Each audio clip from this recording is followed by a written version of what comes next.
आजच्या लेक्चरमध्ये आपण सॉलिड स्टेटमध्ये काही पुढचे पॉईंट डिस्कस करायला सुरुवात करूया. काल आपण बघितलं की सॉलिड्सचे आपण दोन कॅटेगरी करून ठेवलेत किंवा दोन टाइप्स करून ठेवलेले आहेत. एक म्हणजे क्रिस्टलाइन सॉलिड, त्याच्याबद्दल आपण थोडे जास्त कॅरेक्टरिस्टिक्स पण बघितले, आणि दुसरा टाइप आहे ॲमॉर्फस सॉलिड्स. दोघांच्या डेफिनेशनबद्दल थोडंसं माहिती सांगितलं की क्रिस्टलाइन सॉलिड्स हे थोडक्यात क्रिस्टल्सपासून बनलेले छोटे छोटे छोटे छोटे कण की जे खूप रेग्युलर आहेत, रेग्युलॅरिटी आहे त्यांच्यामध्ये, पिरियडिक आहेत आणि एक स्पेसिफिक पॅटर्न मेंटेन करतात ओव्हर लॉंग रेंज. अशी जर अरेंजमेंट असेल कोणाची ऑफ पार्टिकल्स, सो आपल्याला जो काही सॉलिड दिसतोय तो आतमध्ये कसा तयार झालाय जर बघितला तर आपल्याला असं लक्षात येतं छोटे छोटे टायनी पार्टिकल्स जे सिमेट्रिकल आहेत, रेग्युलर आहेत, पिरियडिक आहेत, स्पेसिफिक पॅटर्नमध्ये अरेंज आहेत ओव्हर अ लॉंग रेंज. आणि मग असा एक सॉलिड तयार झाला असेल तर त्याला आपण क्रिस्टलाइन सॉलिड म्हणतो.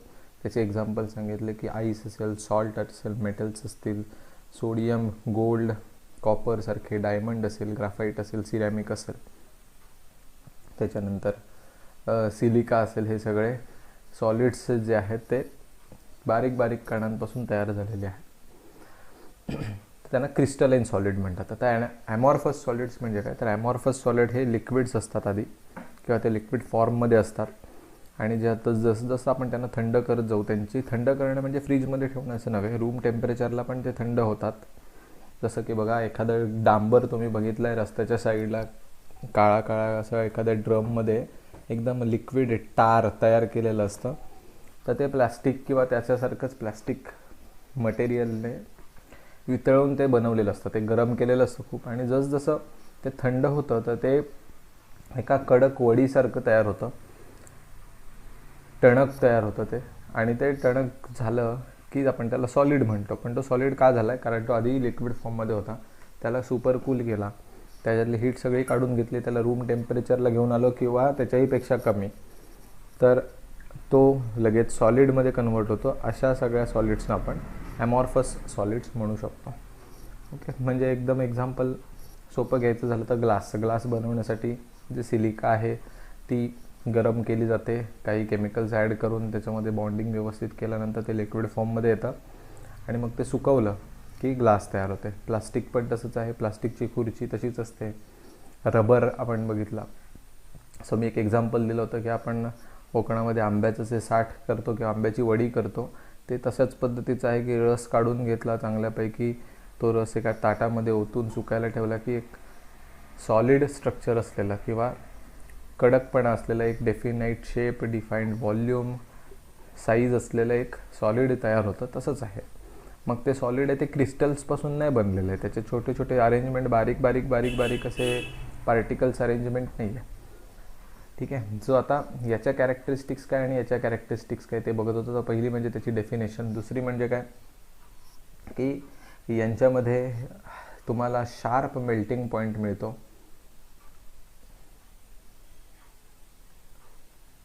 स्पेसिफिक मेल्टिंग पॉईंट असतो, त्या मेल्टिंग पॉईंटलाच ते मेल्ट होतात. त्याच्या आधी ते आपलं स्ट्रक्चर अजिबात चेंज करत नाही. ऑर्डर्ड अरेंजमेंट असते, ती ओव्हर लॉंग रेंज असते, एक्सटेंडेड ओव्हर लॉंग रेंज. म्हणजे पूर्ण सॉलिडमध्ये तुम्ही कुठेही बघितलं तर तुम्हाला तसा पद्धतीचाच पॅटर्न, तशाच पद्धतीचे अरेंजमेंट दिसणार. हां, कुठेतरी इरेग्युलरिटीज असतातच ऑब्व्हियसली. त्याच्यानंतर एक प्रॉपर्टी आपण बघितली, त्याचं नाव आहे ॲनिसोट्रोपिक. हे नाव लक्षात ठेवणं गरजेचं आहे. ॲनिसोट्रोपिक मीन्स ज्यांच्यामध्ये नॉन क्युबिकल स्ट्रक्चर आहे. नॉन क्युबिकल स्ट्रक्चर, तर त्यांच्यामध्ये असं लक्षात येतं की काही properties, like refractive index, electrical किंवा थर्मल कंडक्टिव्हिटी, म्हणजे इलेक्ट्रिसिटी वाहून नेणार की नाही आणि थर्मल हीट एनर्जी वाहून नेणार की नाही, तर ते डिपेंडंट असते डायरेक्शनवर, different in different directions. तर असं होऊ शकतं का की एकच क्रिस्टल आहे, ओनली वन क्रिस्टल, म्हणजे हजारो छोटे छोटे कण येऊन एकत्र नाही आले पाहिजेत, एकटाच आला पाहिजे आणि तो एकच क्रिस्टल म्हणजे एक सॉलिड आहे, असं कधी होतं का? तर त्याचा शोध सुरू केला. मग लक्षात आलं की असं नाही आहे. तर बरेच जवळपास सगळेच क्रिस्टल्स असे आहेत किंवा सगळे सॉलिड्स असे आहेत की ते एका क्रिस्टलपासून न बनता काही हजार, काही करोड, काही लाख क्रिस्टल्स एकत्र आल्यामुळे तयार होतात. पण शोधताना त्यांना एक क्रिस्टल असा मिळाला, फक्त एकच नाही, काही आहेत क्रिस्टल्स की जे सिंगल क्रिस्टल आहेत आणि ते खूप महागडे असतात. सो सिंगल क्रिस्टल, एकटा, एक संध, एकच क्रिस्टल, त्याच्याशिवाय कोणी नाही आणि तो एकटाच असतो. त्याच्यात परत तुकडे तुम्ही क्रिस्टलचे करू शकत नाही, म्हणजे तुम्हाला त्याच्या आतमध्ये पुन्हा छोटे छोटे क्रिस्टल्स मिळणार नाहीत. सो हा सिंगल क्रिस्टल असतो, एक्झिस्ट. आणि तो कोण माहिती आहे? तो एकदम तुम्हाला ओळखीचा आहे, डायमंड. डायमंड म्हणजे आता एकदम व्हाईट कलरचा डायमंड दुकानात दिसतो आपल्याला किंवा दागिन्यांमध्ये दिसतो तसा नव्हे. ते छोटे छोटे पाचू वगैरे जे असतात ना, पाचू, माणिक, त्याच्यानंतर काय गोमेल वगैरे, पुष्कराज, हे असे जे खडे आहेत ना, ते पण त्याच्यातच आले. सो डायमंड, त्यातल्या त्यात हिरा जो आहे हा प्रकार, हा जास्तच कडक आहे आणि तो सिंगल आहे, एकच क्रिस्टल आहे, एकटाच.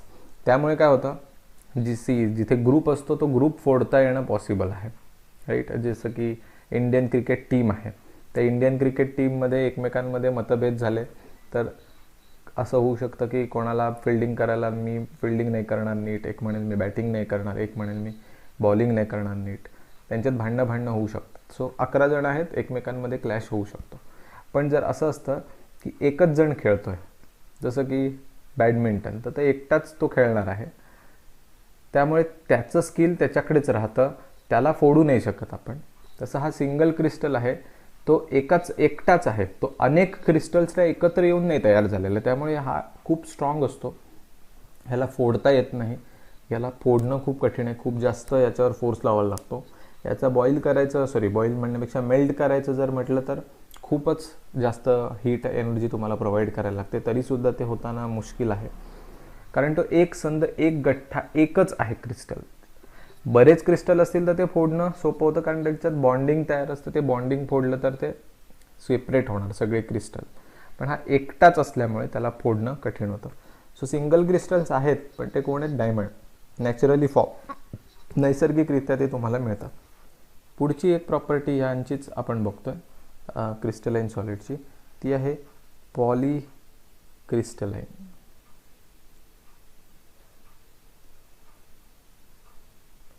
आता नावातच आहे, पॉली म्हणजे अनेक, क्रिस्टलाइन म्हणजेच आता आपण जे क्रिस्टल स्ट्रक्चर बघतोय, छोटे छोटे कण, ते छोटे छोटे क्रिस्टल्स अनेक आले की तुम्हाला जे स्ट्रक्चर मिळतं दॅट इज पॉलीक्रिस्टल. सो इथे आपण असं म्हणू, याच्यामध्ये नंबर ऑफ क्रिस्टल्स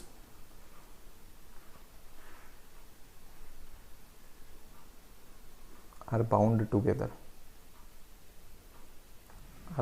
टुगेदर किंवा आपण म्हणू पॅक्ड टुगेदर.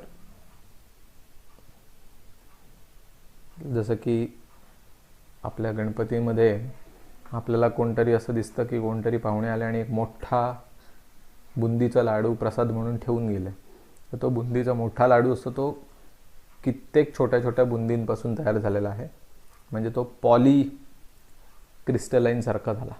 सो एक तो अख्खाच्या अख्खा सॉलिड दिसतोय आपल्याला लाडू मोठा, पण तो हजारो, करोडो, लाखो छोट्या छोट्या बुंद्यांपासून बनलेला आहे. तसंच हे जे सॉलिड्स असतात, most of the solids are polycrystalline, अनेक क्रिस्टल्स एकत्र येऊन तयार झालेले आहेत.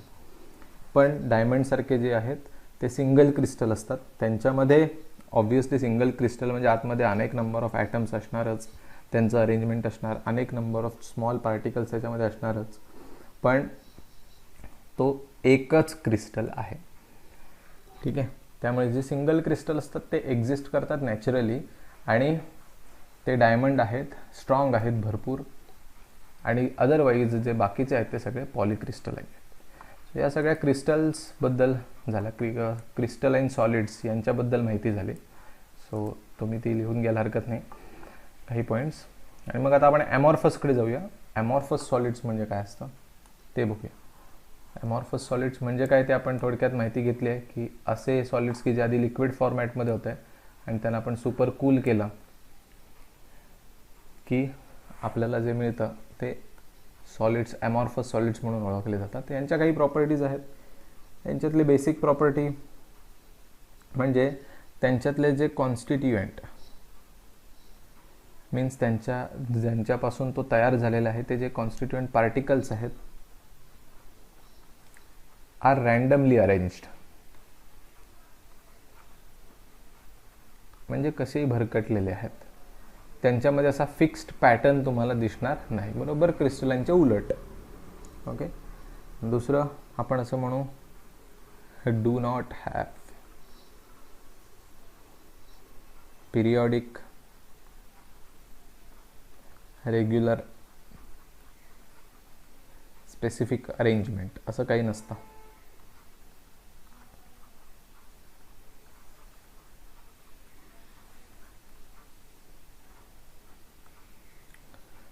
की जर त्यांच्यात अरेंजमेंट जरा तुम्हाला दिसली, जरी पिरियॉडिक किंवा रेग्युलर अरेंजमेंट जरी दिसली, काही ठिकाणी असतेही, पण ती खूप शॉर्ट रेंजवर असते.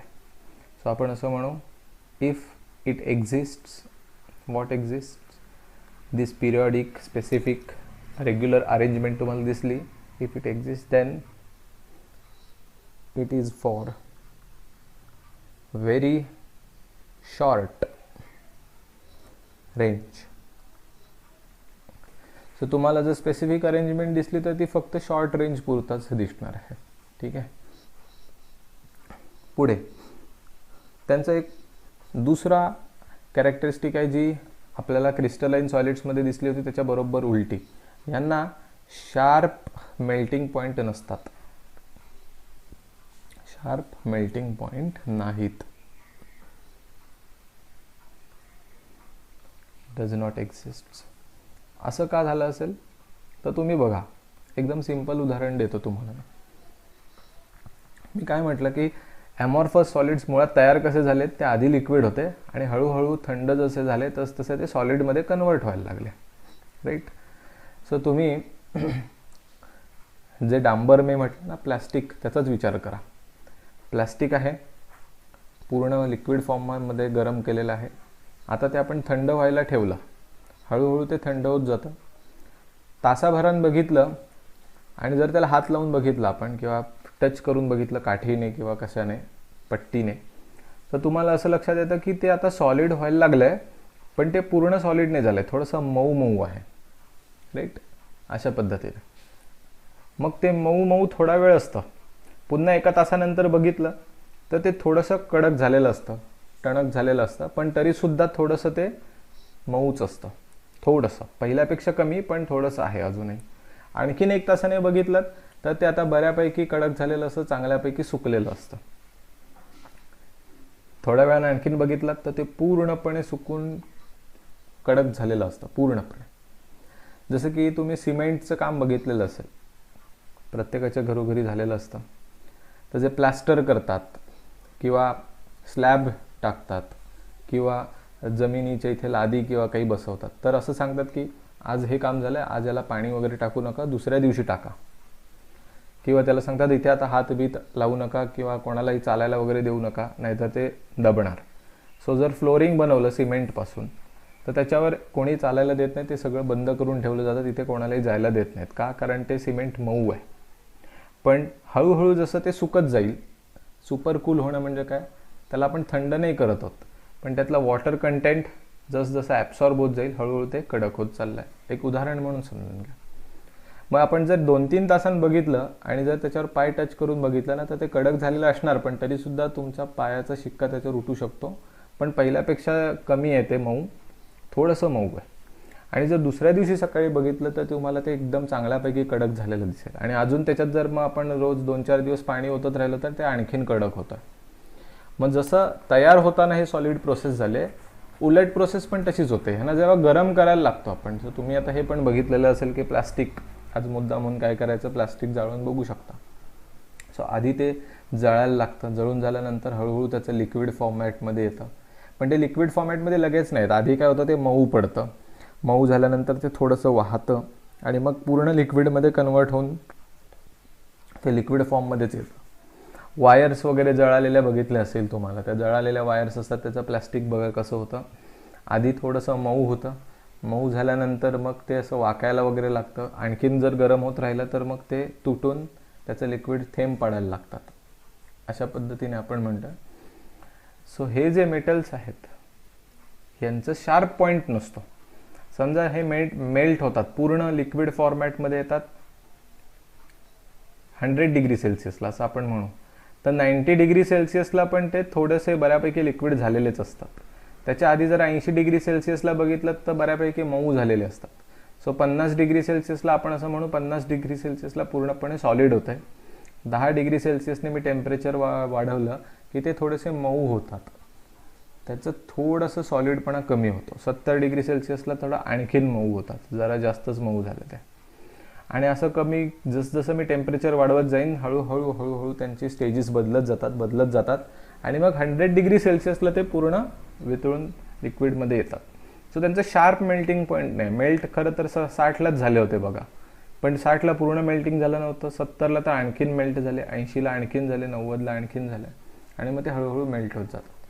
आणि त्याच्यात तुम्ही हे पण बघितलं असेल की जळालेली वायर वगैरे असते ती जर बाजूला केली आगीपासून तर ती पुन्हा सॉलिडमध्ये येते, पुन्हा कडक होते, कारण तुम्ही त्याला सुपरकूल केलं की ते ॲमॉर्फस सॉलिड आहे, त्यामुळे पुन्हा ते प्लॅस्टिक काय होणार तसंच ज्या शेपमध्ये आत्ता आहे जळून झाल्यानंतर त्या शेपमध्ये ते कडक घट्ट राहणार तसंच. सो त्यामुळे यांना शार्प मेल्टिंग पॉईंट नसतो, हे कायम लक्षात ठेवायचं. ठीक आहे. म्हणजे त्यांच्यामध्ये काय होतं की ते ग्रॅज्युअली हळूहळू तुकड्याने थोड्या प्रमाणात मेल्ट होतात. ग्रॅज्युअली मेल्टिंग होतं ओव्हर ए लॉंग टेम्परेचर इंटरवल. म्हणजे यांचं शार्प मेल्टिंग पॉईंट नसतो, त्यांना तुम्हाला रेंज द्यायला लागते की 50 डिग्री सेल्सिअसला तो सॉलिड आहे तर 70 ते 100मध्ये तुम्हाला तो हळूहळू मेल्ट करून मिळेल. 70ला मेल्टिंग सुरू होईल, 80ला जास्त होईल, 90ला जास्त होईल आणि 100ला तर पूर्णच होईल, असं रेंज असते. एका झटक्यात काही यांचं होत नाही. ठीक आहे. पुढे दॅट इज, याचा अर्थ काय की ते कंटिन्युअसली आणि ग्रॅज्युअली थोड्या प्रमाणात कंटिन्युअसली त्यांचं काय होतं सॉफन होतात, ते मऊ होत जातात.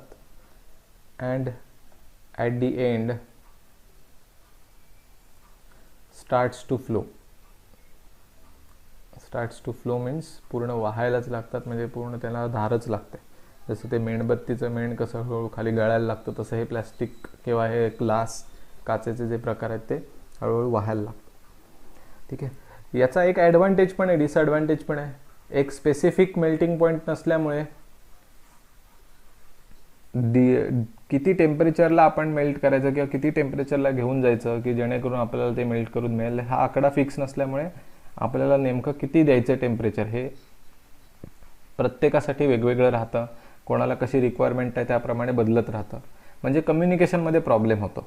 मी असं म्हटलं माझ्याकडनं एक प्लास्टिक घेऊन गेला आणि म्हणाला की अरे ते मला मेल्ट करायचं आहे, मग मी त्याला काय सांगणार कितीला मेल्ट कर, मी काहीच सांगू नाही शकत कारण रेंज आहे. मी त्याला काय म्हणणार बस 60च्या पुढे मेल्ट व्हायला सुरुवात होतं, ते तुझ्यावर आहे आता तुला किती मेल्ट करायचं आहे. ते तुला पूर्ण लिक्विडमध्ये आणायचं असेल तर जरा जास्त द्यायला लागेल, असं एक्झॅक्ट सांगता येत नाही. क्रिस्टलाईनमध्ये कसं सांगता येतं की बस 70 डिग्री सेल्सिअस तुला ठेवायलाच लागेल, जरासं जास्त ठेव बास, ते होणार बरोबर. पण ॲमॉर्फसमध्ये आपण असं सांगू नाही शकत. पण याचा ॲडव्हान्टेज काय आहे की तुम्हाला जसं हवं आहे त्याचा शेप फॉर्म तसं तुम्ही मिळवू शकता. म्हणजे मला एखादं ॲमॉर्फस सॉलिड म्हणजे आता एक खुर्ची आहे, ती खुर्ची मला पूर्ण मेल्ट नाही करायची, थोडंसं मऊ करायचं आहे आणि ते मऊ झालेलं जे प्लॅस्टिक असेल त्याच्यापासून एक वेगळी वस्तू तयार करायची, त्याला वेगळा शेप द्यायचा आहे. तर ते देणं पॉसिबल आहे, कारण मग पूर्ण त्याला लिक्विड फॉर्ममध्ये आणायची गरज नाही किंवा तो पूर्ण लिक्विड फॉर्ममध्ये येणार पण नाही आहे. मी त्याला तेवढंच टेम्परेचर देईल जोपर्यंत तो मऊ होईल. एकदा तो मऊ झाला की आपण त्याला लगेच शेप देऊ शकतो. म्हणजे कसं आहे की एखादा मूर्तिकार काय करतो, मातीमध्ये पाणी मिक्स करतो, पण तो वाटेल तेवढं पाणी मिक्स करतो का? नाही. तो त्याला जेवढी गरज पडेल तेवढं पाणी मिक्स करतो, म्हणजे माती बऱ्यापैकी मऊ होते. त्याला जेवढं गरजेचं आहे मऊपणा, जेणेकरून आपण त्या मातीने व्यवस्थित मूर्ती घडवू शकतो, आकार देऊ शकतो, तेवढंच तो त्याच्यामध्ये पाणी मिक्स करणार. आपण पाण्याच्या ऐवजी काही मिक्स करायचं, हीट मिक्स करायचे, त्याला टेम्परेचर द्यायचं आहे, हीट द्यायचे, त्याचं टेम्परेचर वाढेल, टेम्परेचर वाढलं की तो मेल्ट होईल, पण तो मेल्ट होताना एकदम लिक्विड झाला असं नाही होणार, तो हळूहळू मऊ होईल. आपल्याला जेवढा मऊपणा पाहिजे, सॉफ्टनेस पाहिजे, तेवढा तो आला की मग त्याच्यावर काम करता येऊ शकतं. हे तुम्हाला लक्षात येईल. जसं की आता एखादा चप्पलवाला बनवणार आहे, चप्पलचा सोल बघा प्लास्टिक किंवा रबरचा असतो खालचा भाग, मग एखादा काय करेल, पूर्ण लिक्विडमध्ये प्लास्टिक कशाला करेल, तो थोडंसं मऊ करेल, साच्यामध्ये त्याच्यावर एक ठसा उठवेल, हे झालं काम, त्याला शेप आला.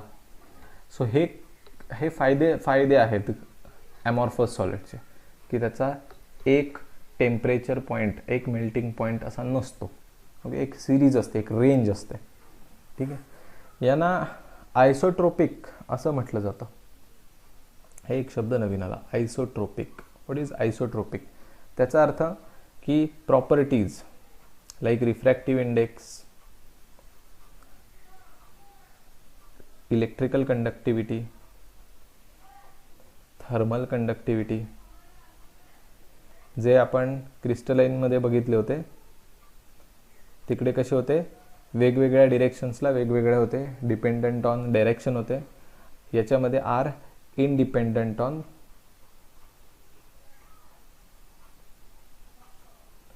डायरेक्शन. वाय? बिकॉज यांच्यामध्ये कुठली स्पेसिफिक अरेंजमेंट नाही, कुठेही फिक्स्ड पॅटर्न नाही. त्यामुळे तुम्हाला आडवं गेलं, उभं गेलं तर वेगवेगळा पॅटर्न मिळेल, त्याप्रमाणे वेगवेगळं कंडक्शन किंवा वेगवेगळं प्रॉपर्टीज मिळतील, असं काही नाही मिळत. हे सगळं अगदी चांगल्यापैकी मिश्रण झालेले आहेत. एकमेकांचे पार्टिकल असे काही घट्ट अरेंजमेंट झालेले आहेत की एकमेकांमध्ये कुठल्याही पद्धतीचा पॅटर्न नाही, चांगले गुंतागुंत होऊन चांगलं स्ट्रॉंग बॉन्डिंग तयार झालेलं आहे.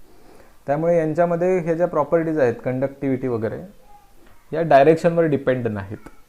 सो इथे बेसिक माहिती पूर्ण झाली की what is crystalline solids and what is amorphous solid.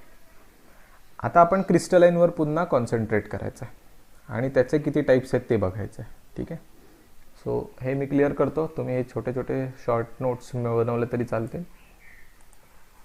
ठीक आहे, मी वेगळा वेळ देत नाही, तुम्ही ते माझ्याबरोबर बोलताना लिहू शकता किंवा नंतर स्क्रीनशॉट काढून ठेवून नंतर लिहू शकता, तसं काही गरज पण नाही. Next point is what is आयसोमॉर्फिझम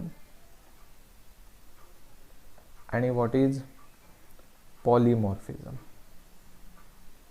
okay, हे दोन शब्द आहेत, म्हणजे हे दोन प्रॉपर्टीज आहेत सबस्टन्सेसच्या. तर एकाला आयसोमॉर्फिझम म्हटलं आहे आणि एकाला पॉलिमॉर्फिझम म्हटलेलं आहे. आता यांच्या डेफिनेशनमध्ये बेसिक फरक आहे, तो आधी सांगतो. याच्यामध्ये दोन किंवा जास्त सबस्टन्सेस, दोन किंवा दोनपेक्षा जास्त सबस्टन्सेस यांचा विचार करायचा आहे. आणि इथे a single substance,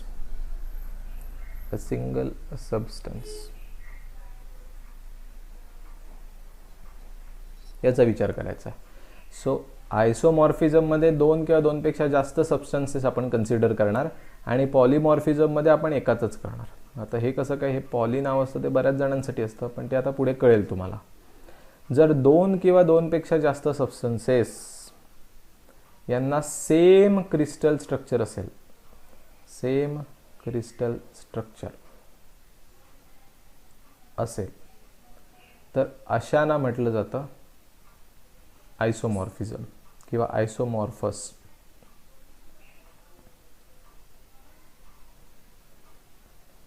so आयसोमॉर्फिझम he property झाली. या प्रॉपर्टीचा अर्थ काय, जेव्हा दोनपेक्षा जास्त किंवा दोन सेम क्रिस्टल स्ट्रक्चर दाखवतात तेव्हा त्यांना आयसोमॉर्फिझम ही प्रॉपर्टी असं म्हटलं जातं. आणि त्या दोन सबस्टन्सेसना काय आपण म्हणतो, आयसोमॉर्फस. एकदम सिंपल उदाहरण समजून घेऊया. आपण एखादा छोटासा खडा खाल्ला गुळाचा आणि तेवढाच खडा खाल्ला साखरेचा, दोन्ही गोडच लागणार आहे. मग इथे गोड ही प्रॉपर्टी सेम आहे, बरोबर. इथे आपल्याला चव नाही बघायची आहे मटेरियल्सची, आपल्याला इथे स्ट्रक्चर बघायचं आहे. सो असं आपण म्हणूया की समजा आपण असं म्हटलं एक साखरेचा खडा घेतला तर तो मला असा आयताकृती दिसला, त्याच्या आतमधलं पण क्रिस्टल स्ट्रक्चर हे एकदम सेम आहे. कोणासारखं? मिठाच्या क्यूबसारखं. सो दोघांचं क्रिस्टल स्ट्रक्चर सेम असेल तर त्यांना काय म्हणायचं? आयसोमर्स. आयसोमर्स नाही, आयसोमॉर्फिझम किंवा आयसोमॉर्फस. आता पॉलिमॉर्फिझमकडे येऊया. याच्याकडे एकच सबस्टन्स आहे, म्हणजे आपण एकच सबस्टन्सवर काम करतो, ठीक आहे. बट दे हॅव डिफरंट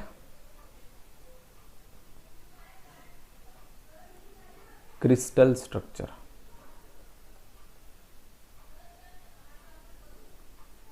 असे जर असतील तर त्यांना म्हणायचं पॉलिमॉर्फिझम.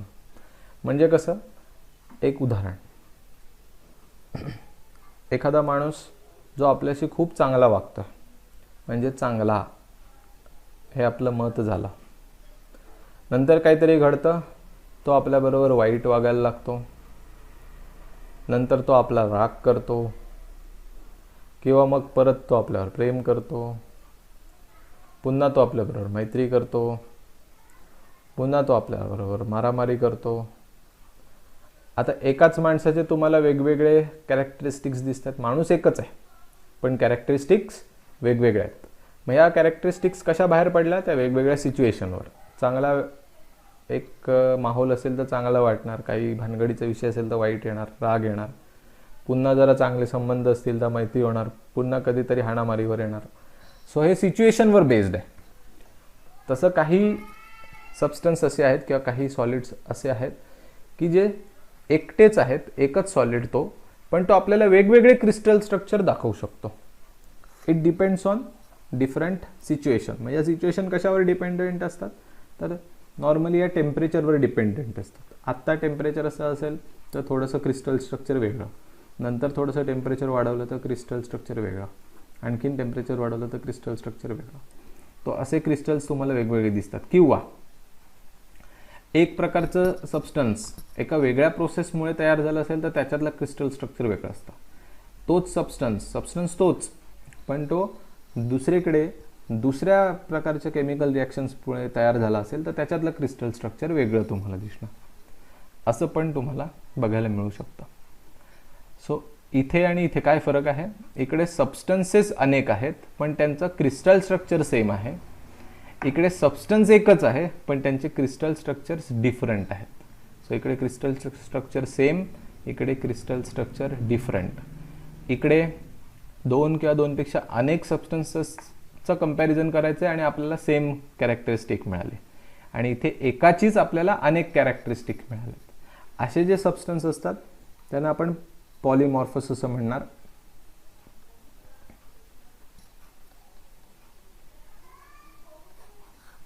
ठीक आहे. हीच प्रॉपर्टी सांगण्यासाठी आणखीन एक शब्द वापरला जातो, तो पण आता लक्षात ठेवा. तो आहे ॲलोट्रॉपी. ठीक आहे, ॲलोट्रॉपी. सो ॲलोट्रॉपी म्हणजे अशी प्रॉपर्टी विच शोज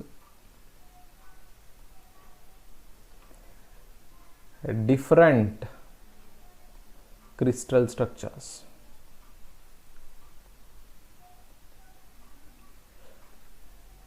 अशी जी प्रॉपर्टी आहे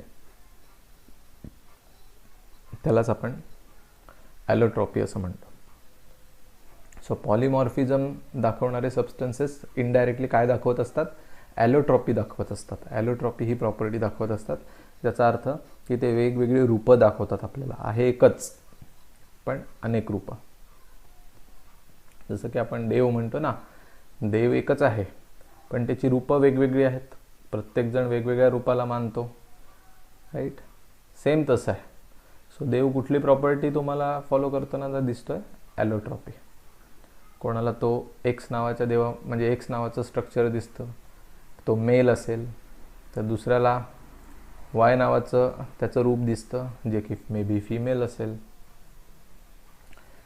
तिसऱ्याला झेड नावाचं रूप दिसू शकतं जे की कदाचित एखादा ॲनिमल असेल, राईट. सो या सगळ्यांमध्ये सगळ्यांना वेगवेगळे लोक वेगवेगळे देव मानतात. एखादा माणूसच दिसेल तुम्हाला, ओके, ह्युमन, सो देव किंवा एक अशी ताकद की जी आपल्याला वेगवेगळ्या रूपांमध्ये दिसू शकते, म्हणजेच वेगवेगळ्या क्रिस्टल स्ट्रक्चरमध्ये दिसतात सॉलिड्स काही, म्हणजे ते कुठली प्रॉपर्टी दाखवत आहेत? ॲलोट्रॉपी. म्हणजेच ते काय फॉलो करतात? पॉलिमॉर्फिझम. आणि आयसोमॉर्फिझममध्ये काय होत आहे? अनेक जण, अनेक सबस्टन्स, अनेक पदार्थ एकच दाखवतात. Only one crystal structure.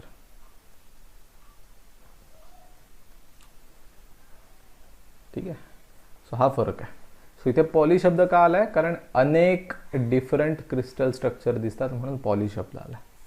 ठीक आहे. आणि इथे आयसो हा शब्द आलाय कारण ते सेम क्रिस्टल स्ट्रक्चर दाखवतात म्हणून. सो आयसोमॉर्फिझम बघण्यासाठी अनेक सबस्टन्सेसचा अभ्यास केला पाहिजे. आणि अनेकांमध्ये काय कॉमन आहे? तर क्रिस्टल स्ट्रक्चर कॉमन आहे हे लक्षात आलं. आणि पॉलिमॉर्फिझमचा अभ्यास करायचा असेल तर एकच सबस्टन्स घ्यायचा आहे, पण तो एकच सबस्टन्स किती वेगवेगळी रूपं दाखवू शकतो, तसं पॉलिमॉर्फिझम. आणि पॉलिमॉर्फिझम प्रॉपर्टी दाखवणारे कुठली प्रॉपर्टी दाखवतात? ॲलोट्रॉपी ही प्रॉपर्टी दाखवतात. That's it. सो इथे हे 2 पॉईंट कंप्लीट झाले. यांच्याबद्दल पण एखादी शॉर्ट नोट लिहा वगैरे सांगू शकतात. कुठलेही केमिकल रिॲक्शन्स वगैरे नाही. हां, पण आपण एक एक्झाम्पल्स बघूया. Examples of आयसोमॉर्फस.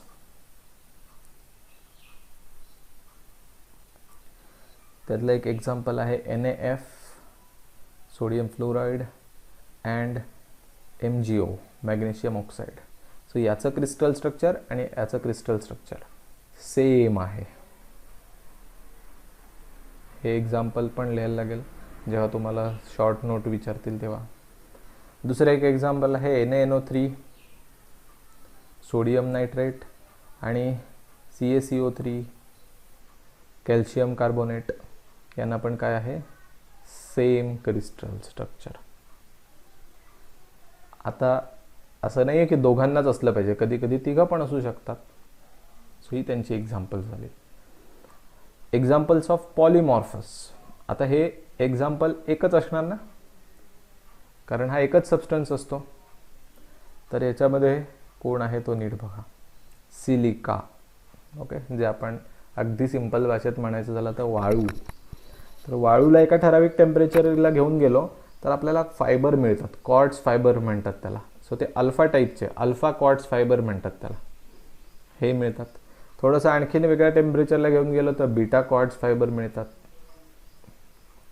त्याच्यावर आणखीन एका टेम्परेचरला घेऊन गेलो तर क्रिस्टोबलाइट मिळतात. म्हणजे हे तयार झालं एकापासूनच, पण वेगवेगळ्या सिच्युएशनमध्ये वेगवेगळं क्रिस्टल स्ट्रक्चर. अल्फा क्वार्ट्ज फायबरचं क्रिस्टल स्ट्रक्चर वेगळं आहे, बीटाचं वेगळं आहे, क्रिस्टोबलाइटचं वेगळं आहे. या सगळ्यांना काय वेगळं आहे? डिफरंट क्रिस्टल स्ट्रक्चर आहे. हा क्वार्ट्ज फायबर खूप इम्पॉर्टंट आहे, जो इलेक्ट्रिसिटी प्रोड्यूस करू शकतो अशी त्याच्याकडे काय म्हणू ॲबिलिटी असते. तर त्याला प्रेशर खाली दाबलं किंवा प्रेशर खाली किंवा टेन्शन खाली ताणलं तर तो इलेक्ट्रिसिटी प्रोड्यूस करू शकतो. हे वापरतात घड्याळांमध्ये, नॉर्मली क्वार्ट्ज फायबर असतात वापरलेले हे. ठीक आहे. सो जी जुनी घड्याळ होती, चावी दिली की, किंवा प्रेशर वॉच होते, किंवा काय म्हणतात ते, जोपर्यंत हाताची नस सुरू आहे तोपर्यंत चालू राहणारी अशी पूर्वी घड्याळ असायची. आत्तासुद्धा सेलवर वापरतात, त्याच्यात पण क्वार्ट्ज फायबर वापरतात. तर तुमच्या घरी अगदी जुनं कुठलं घड्याळ असेल तर त्याच्या अगदी जुनं मुद्दामून बघा, आज अगदी जुनं घड्याळ असेल किंवा नवीनसुद्धा वॉल, तर त्याच्या आतमध्ये कुठे क्वार्ट्ज असं लिहिलं आहे काय वाचा. जर मिळालं वाचायला तर तुम्हाला ते लक्षात येईल क्वार्ट्ज. आणि ते कशापासून बनवलेत? आपण सिलिका म्हणूया, वाळू असं म्हणूया आपण. तर वाळूपासून अल्फा क्वार्ट्ज पण बनतो, त्याच्यापासूनच बीटा क्वार्ट्ज पण मिळतो, आणि त्याच्यापासूनच क्रिस्टोबलाइट. मग हे तिन्ही एकाचपासून काय मिळत आहेत? कारण ते कुठली प्रॉपर्टी दाखवत आहेत? ॲलोट्रॉपी.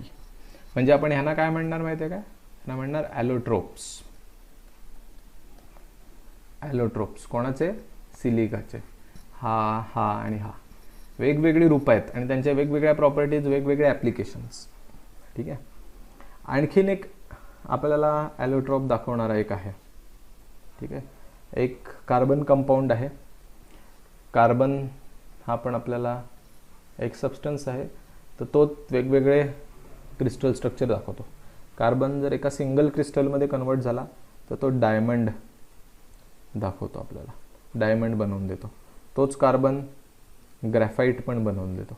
म्हणजे हे थोडक्यात काय झाले, त्याचे ॲलोट्रोप्स झाले, कार्बनचे ॲलोट्रोप्स. सो हा कार्बनच आहे. म्हणजे डायमंड कशापासून तयार झाला आहे? डायमंड कोण आहे? कार्बन आहे. ग्रॅफाईट कोण आहे? कार्बनच आहे. पण हे दोन सबस्टन्सना वेगवेगळी नावं काय दिलेत? कारण त्यांचं क्रिस्टल स्ट्रक्चर एकदम वेगळं आहे, डिफरंट आहे. पण बनलंय कुठल्यापासून? कार्बनपासूनच तयार झालेलं आहे. सो ऑल ॲलोट्रॉपिक फॉर्म्स किंवा ॲलोट्रॉप्स आहेत हे कार्बनचे. सो अनेक सबस्टन्स एकच दाखवत असतील, आयसोमॉर्फस. आणि एकच सबस्टन्स वेगवेगळे स्ट्रक्चर दाखवत असेल तर पॉलिमॉर्फस. पॉलिमॉर्फस याच प्रॉपर्टीला एक आपण नवीन शब्द बघितला, ॲलोट्रॉप किंवा ॲलोट्रॉपी. That's it. सो इथे आपण खूप महत्त्वाचे पॉईंट्स कव्हर केले. पुढच्या पॉईंटला जस्ट इंट्रोडक्शन करतो, सुरुवात करतो, आणि मग आपण त्याचं डिस्कशन नेक्स्ट व्हिडिओमध्ये बघू. येस, पुढचा टाईप आहे जो आपल्याला आता डिटेलमध्ये शिकायचा आणि तो इम्पॉर्टंट असेल, that is the types of crystalline solids. म्हणजे आता क्रिस्टलाइनचे पण टाईप किंवा आपण म्हणू classification. Classification of crystalline solids. So सगळे क्रिस्टलाइन सॉलिड्सवर अभ्यास करत करत करत करत लक्षात आलं की यांच्या 4 प्रकारच्या कॅटेगरीज होऊ शकतात. राईट. त्यातली पहिली आहे आयोनिक सॉलिड. यांच्या प्रॉपर्टीज आपल्याला बघायच्या आहेत. दुसरं आहे कोवॅलंट नेटवर्क सॉलिड.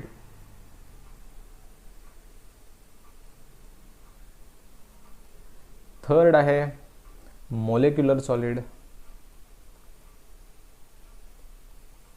आणि चौथा आहे मेटॅलिक. आता हे 4 टाईप आपल्याला शिकायचे डिटेलमध्ये. यांच्या प्रत्येकाच्या प्रॉपर्टीज वेगवेगळ्या आहेत, इंटरेस्टिंग आहेत. आपल्याला जशी ॲप्लिकेशनला उपयोगी पडेल तसा आपण यांचा उपयोग करतो. पण यांच्यात एक कॉमन काय आहे, हे सगळेच्या सगळे कुठले आहेत? क्रिस्टलाइन सॉलिड्स आहेत. 2च सॉलिडचे प्रकार आपण शिकलो, एक क्रिस्टलाइन आणि एक ॲमॉर्फस. त्यातलं आता आपण क्रिस्टलाइन याच्यावर कॉन्सन्ट्रेट करतो आहे. क्रिस्टलाइनमध्ये आपल्याला काय दिसणार आहेत तर 4 टाईप किंवा 4 classification. Ionic solid, covalent network solid, molecular solid and metallic solid. आता काय आहेत यांच्या प्रॉपर्टीज वेगवेगळ्या, ते आपण नेक्स्ट व्हिडिओमध्ये बघूया. आज आपण इथेच थांबू.